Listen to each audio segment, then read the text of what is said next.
Welcome to Smart Women Talk. This is your host, Katana Abbott. I'm a midlife millionaire coach and a certified financial planner, and I search the world for smart women and a few good men, including best-selling authors and thought leaders who are on that leading edge.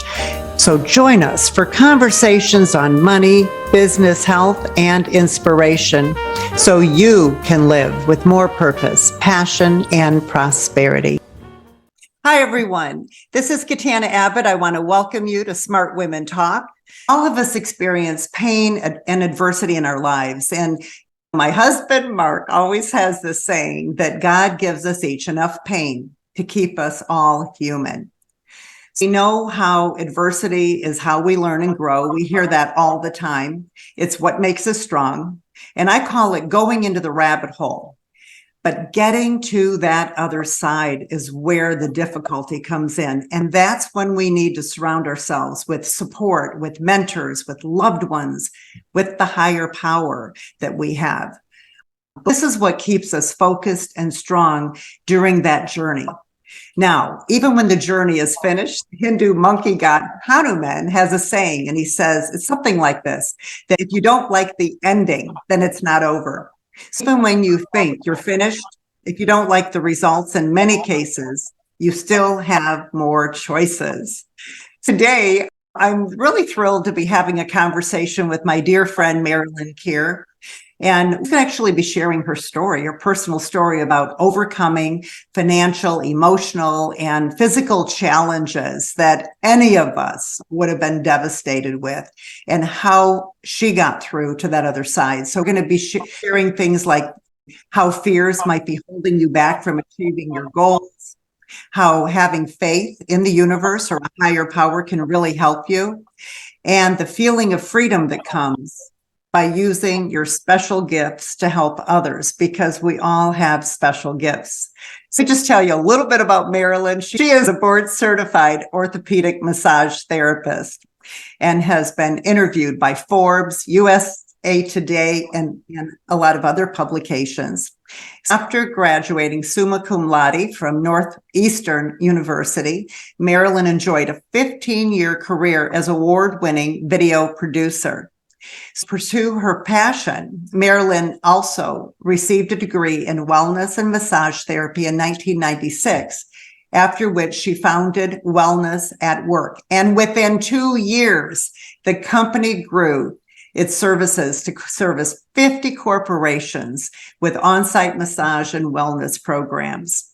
Before the pandemic, she had a full clinical practice with a 4-month waiting list, but she'll share what happened. Marilyn is currently enrolled in something called the National Whole Health Institute Patient Advocacy Program, and I'm going to have her share what that is with us today. Marilyn, I am so excited. One of the things I mentioned is you went into massage therapy, and you started a practice doing this, and you offered it to corporations, and it grew into this huge business with 50 corporations. Can you tell us a little bit about that? Tell us the good points, and then I think there was something that happened, right? Okay. First of all, my degree is in psychology. And when I joined the corporate world, I never knew I was going to be producing award-winning videos. And at first it was fun, and then it just wasn't in alignment with my values. And one day I said, I'm quitting the corporate world and I'm going to massage school, and I'm bringing wellness to the workplace. And everyone thought I was nuts. Like, what are you doing? You have this, you're in the top tier of your career. You're going to go do massage with your hands. And I grew up a nice Jewish girl from Rogers Park in Chicago. And my mother didn't want me using my hands. She wanted me using, anyway, I did it. And it was just one of those things where I showed up, and I think it was Woody Allen who said, up is 80% of life. And I was guided to be in the right places. And I met people from these top corporations that wanted me to start programs at their corporations. But before I knew it, I was back working too many hours. So I was hiring people and I was everywhere. And that wasn't how I wanted to conduct everything. So after several years, as much as that was fun, I had other people running that, and I went and got trained in orthopedic massage. And I decided I wanted to just do the one-on-ones with people in a clinic environment in my office. And then the American Massage Therapy Association, I don't know how they heard about me. They asked me to become their national media spokesperson. And the next thing I knew, I was being interviewed by Forbes, and things just grew. And people heard about my ability to assess what was causing their pain and then help them manage it. And I just kept getting calls, 4-month waiting list. People used to give their appointments to their cousins, to their loved ones. I never knew. Sometimes I'd go to the waiting room and somebody different would be there because everybody wanted to share what I was offering. And that was my passion. I just loved helping people not be in pain. You never dreamed that you were going to go on this path when you were doing video. No. But I didn't understand. There was something that happened, because I really believe you're a natural healer. You're just so talented. So yes, you can run the video, you're a speaker, you're doing all these amazing things. But really, at your core, do you feel you're a healer? That's what I'm told. I'm told that I have electric energy, and that's what people would feel when I was in the room with them. And I would always go into a session and say a little prayer before and just say, universe, work through me. Help me figure out how to help this person. And I would just be present. And I think if you're present with pure compassion, there's a poem that I wrote when I graduated about that. With love and pure compassion, I feel my client's pain. And it's acting like a mirror for a truth I can't explain. I would just understand what was going on with them. And even though I did all of the assessments and all the things I was taught to do, it was something on a deeper level, I think, on an intuitive level, that I would understand about what was going on. And I was able to either guide them to other resources or help them myself. And because a lot of people struggle and they have to do all this marketing to get clients, but your schedule filled up and you had a 4-month waiting list. I remember exactly what happened. I went to talk to a physical therapist who worked at this athletic trainers club, and just to tell him what I was doing. And he wound up referring one of his patients to me. Everybody had tried to help this man. He had problem with his elbow. Nobody could figure out what was wrong with his elbow. He was in terrible pain. He came to see me and his pain was gone. And he went and told everybody at this trainers club. And so they all wanted to know who I was, what I was doing. And the head trainer there then came to see me. And that was how it all started. People just, it's like they believed that I could help whatever was hurting them. And I never promised to do that. I just showed up and I was present and I sincerely wanted to help them. But yes, I was working 12-hour days because so many people heard about me 6 days a week. And I tried actually having one of my orthopedic massage instructors come work for me. And I don't know, everybody wanted me. And so this is what happened since 1996 until the pandemic hit. And I remember saying to my life partner, Graham, about a year before the pandemic, I'm now 67, and I was starting to feel some things in my body. I had a hip replacement, and I said to him, oh, I wish I could take a sabbatical. Be careful what you ask for.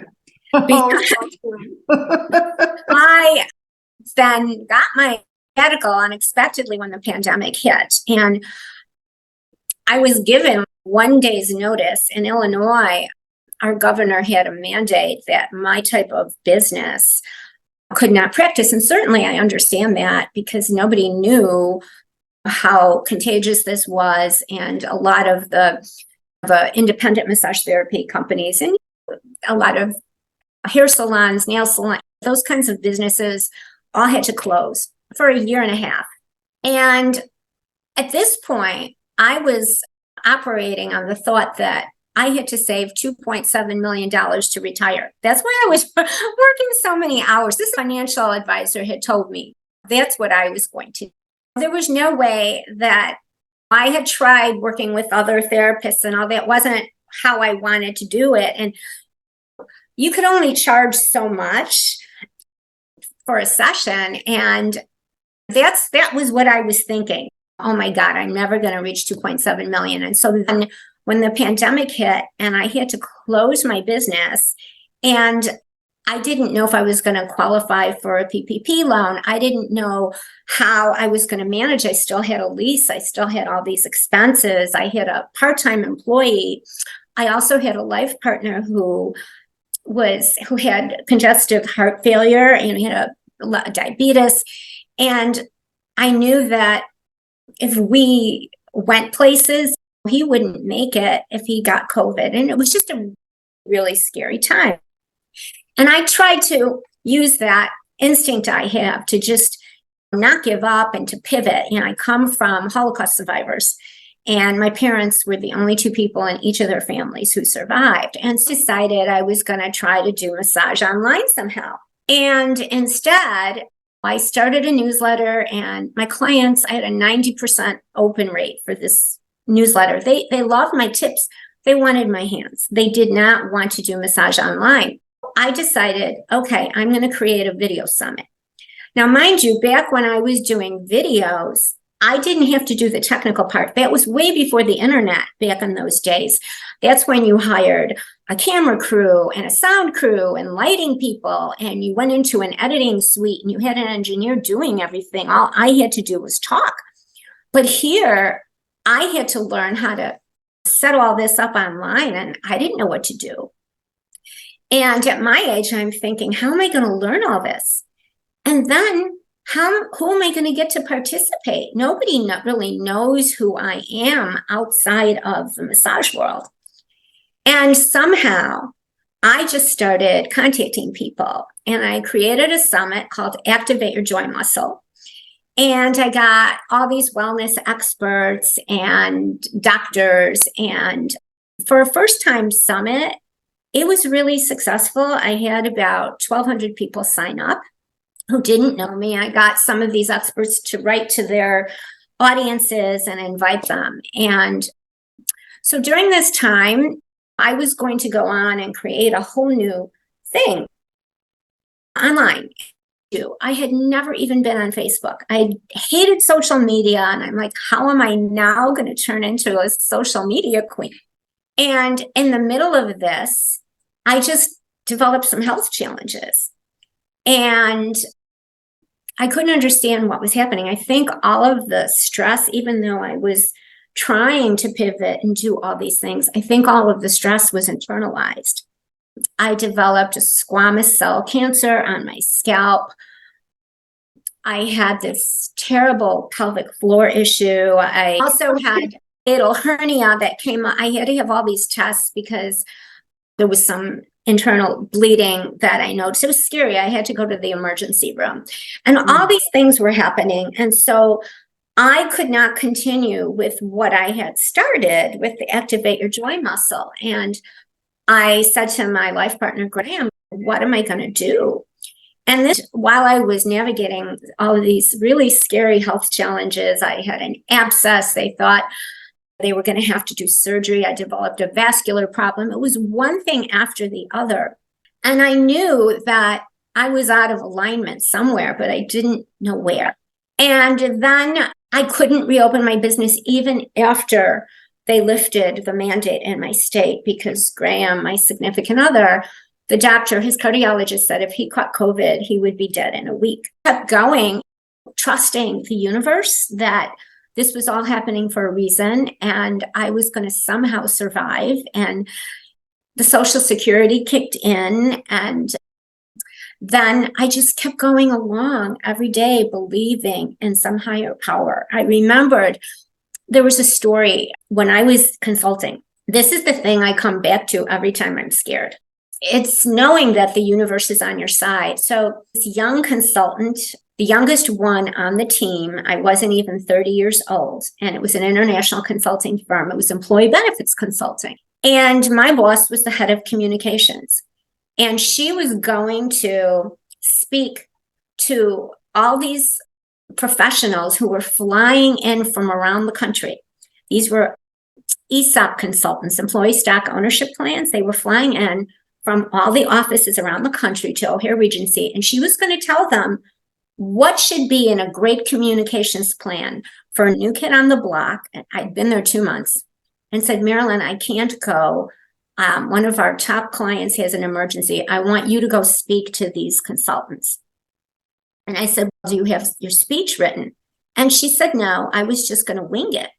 And I said, this was with less than 2 hours notice. And I said, I don't even know what an ESOP plan is. What am I going to do? And she goes, no, I have faith in you. I believe you're going to figure it out. Oh, I'm looking, I'm trying to put something together, and I drive to the site. And I'd never talked to a group of 500 people before. My knees were knocking, and I get there and they're running behind. And God, please help me. I'm not sure what to say. And I get up there. I have 5 minutes. And so I look around the room and I said, okay, 5 minutes. You're all experts. You're consultants on ESOPs. You should be in a great communications plan. And I let them talk, and they're all talking to each other. Time is up. I didn't say a word. And then my boss heard that was the best presentation that they had ever seen. And I didn't say anything. I let them talk. That was your own inner guidance, Marilyn, that helped you through that. That comes natural. And I noticed that it seems like that inner guidance has taken you all through this journey. Can you share a little bit about that? Like, how does it work and how does it feel? How do you know? Sounds a little magical. We have this little thing of pixie dust that I keep. But no, I believe that if you are in alignment with your core values and you sincerely to help somebody else, if you're doing it for a higher purpose, that you're going to be guided. And when I'm doing the right thing, it's like I feel the chills. And I know when I get that feeling that I'm doing the right thing, even control the situation, and this feeling says, no, don't do that, go this way. And listen to that, it usually winds up being okay. When I'm afraid and I don't listen to that is when I get into trouble. And if people stop and think about things they're afraid of, do you show up? Do you just hide away and not show up? If you don't show up, you can't use your inner guidance to see what would happen. So I would say that the thing that has helped me is my ability to show up no matter how afraid I am. Over a year ago, my significant other, Graham, had to go to the hospital. He got heart just wasn't functioning. It was at less than 20%, and his organ system started failing. And we weren't married, and so I had limited power of attorney. I did have power of attorney for cases where he was unconscious. And this was the scariest thing for me because he was my support, and I'm going to cry, my cheerleader, and to show up and fight for him. This is when I decided I needed to become a patient advocate, because the doctors didn't agree on what to do for him. His kidneys were failing and his brain became swollen, and he wasn't acting like himself. And he had the head of cardiology as his main doctor, and then the head of nephrology, the kidney doctor, and they were not agreeing. And I just went and talked to these two doctors, and I said, look, I need you two to talk to each other and come up with the best plan that would help Graham survive this, because this isn't my area of expertise. You're each telling me different things. I don't know what to do. If you two can't agree, I can't make a decision. They talk to each other. It's so hard to get doctors to talk to each other. And because they wanted to start him on dialysis. they told me, and if these numbers didn't turn around, then they would start him on dialysis. And once you're on dialysis, there's no going back. We waited the day and his numbers turned around and we didn't have to. But I don't know where that power came from for me to just have the courage. I was so afraid of what was going to happen to him that I didn't think of being afraid to talk to these doctors.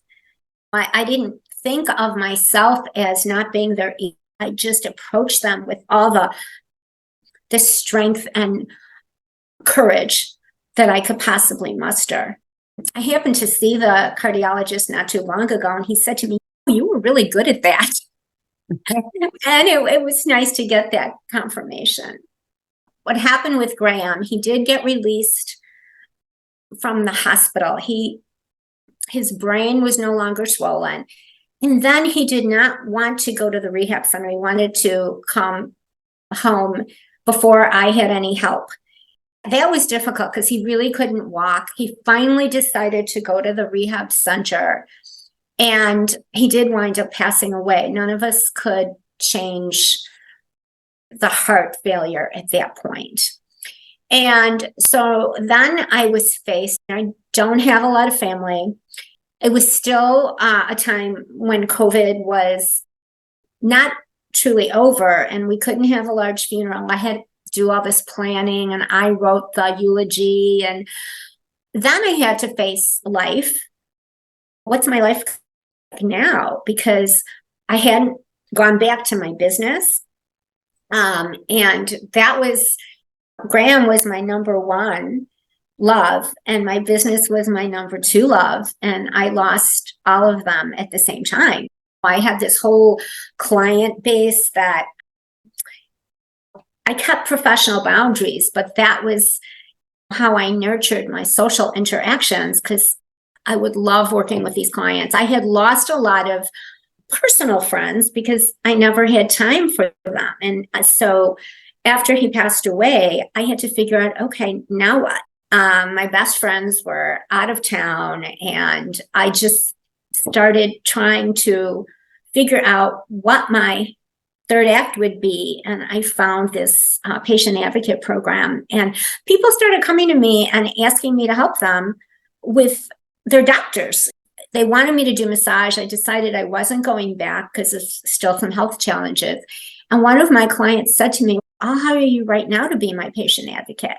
So I started going with her. I knew her whole history and the terrible pain in her feet. I started going with her to orthopedic foot surgeon, and it was so helpful to her because she would get overwhelmed in talking to the doctor, and I could speak his language. I could help her understand her MRI results. I could help her understand her treatment plan.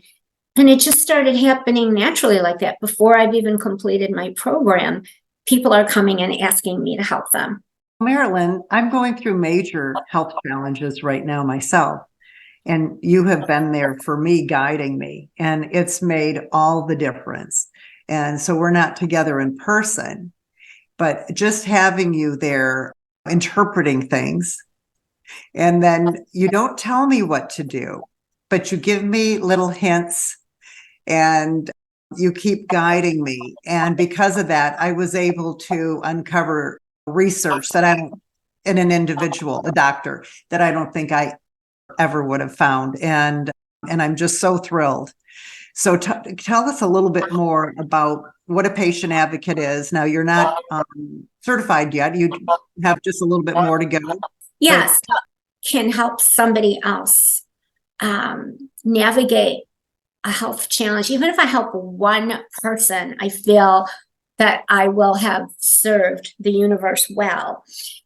I was looking at different patient advocate programs, and I found the one that the Whole Health Institute, and the woman who created that, she knows all of the people who originally were in the holistic health movement, like Dr. Bernie Siegel and Ann Louise Gittleman, and these names that if anybody followed it, 20 some years ago, they would know these names. And the program, it is online, and a lot of Harvard professors are lectures, and it looks at 5 different aspects of your health, not just the physical, but the nutrition, the emotional, the spiritual, the environmental, and how all of these things play into your total health and well-being. And it's not just about understanding your diagnosis, understanding maybe what made you ill in the first place. What were the things that contributed to you not being in alignment, just like I wasn't in alignment during some of those years. And on a practical level, you're right that it's not the advocate's job to tell anybody what to do. We are there to support them through a health crisis by helping them understand what their options are. So maybe if they go to who gives them the diagnosis, they're told, this is the treatment that I'm offering you, and this is your option. But maybe there are other options, and the treatment that doctor's offering is scary to the patient, and they don't know that there might be alternative options available to them. So maybe they don't need surgery, or maybe they don't need radiation or chemo. Maybe they do, but I help them figure out what they resonate with and find other resources that might be a better choice for their overall wellness.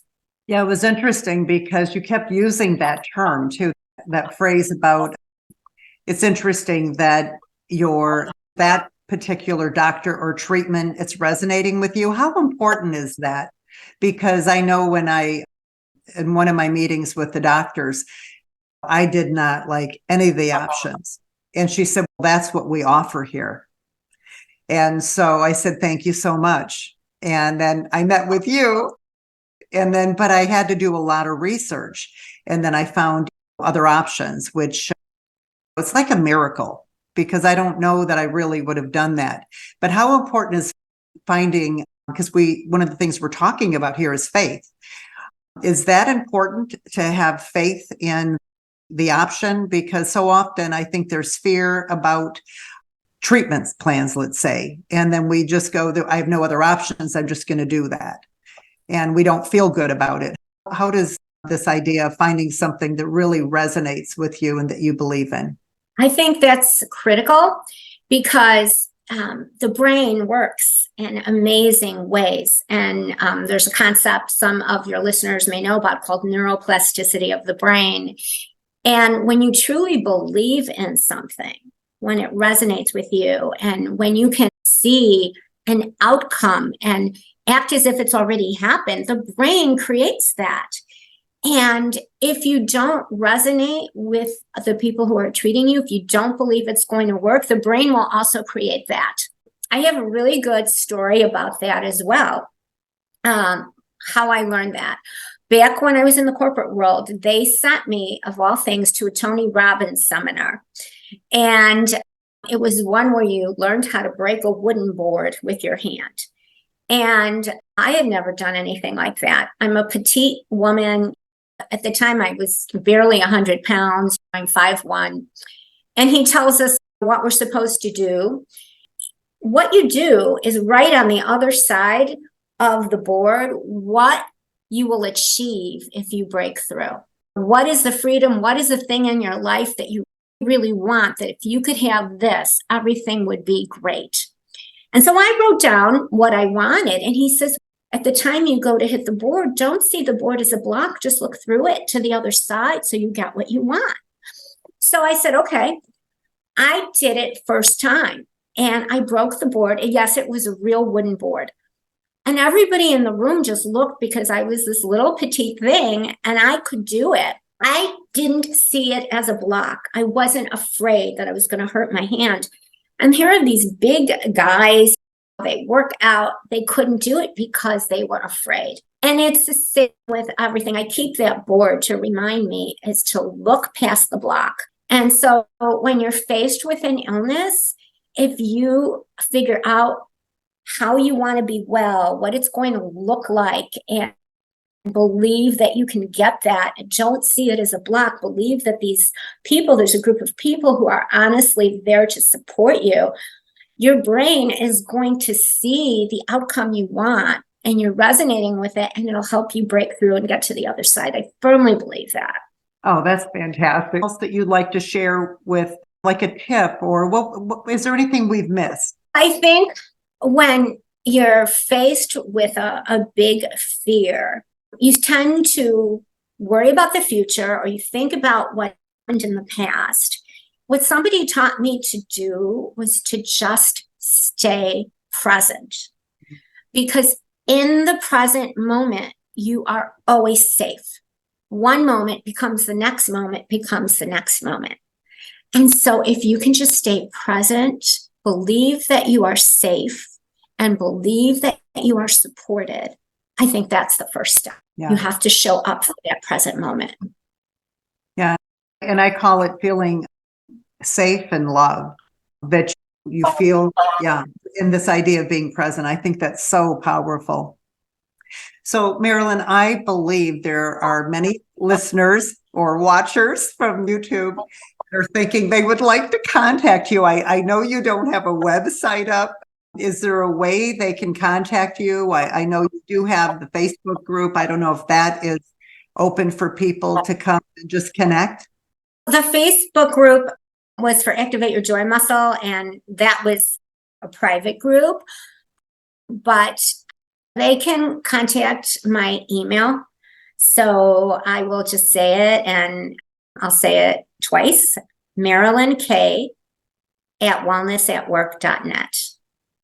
Marilyn K at wellnessatwork.net. And Marilyn is spelled MARILYN-K. Marilyn, thank you from the bottom of my heart for coming here today and sharing with us. It's been wonderful. And everyone, we really hope that you like our program, that you share it with others. If you'd like to come in and receive our newsletter so you know who our guests are going to be and get access to the programs that we offer, then go to joinsmartwomen.com. So until our next show, go out and live with more purpose, passion, and prosperity. Smart Women Talk is brought to you by Smart Women's Empowerment, a 501c3 nonprofit project of United Charitable. Music by Bill Lucas from his album When It Rains. Available on Apple Music and Spotify. Catch us wherever you listen to your favorite podcast, and be sure to join our free community at joinsmartwomen.com to access all our free Smart Women resources.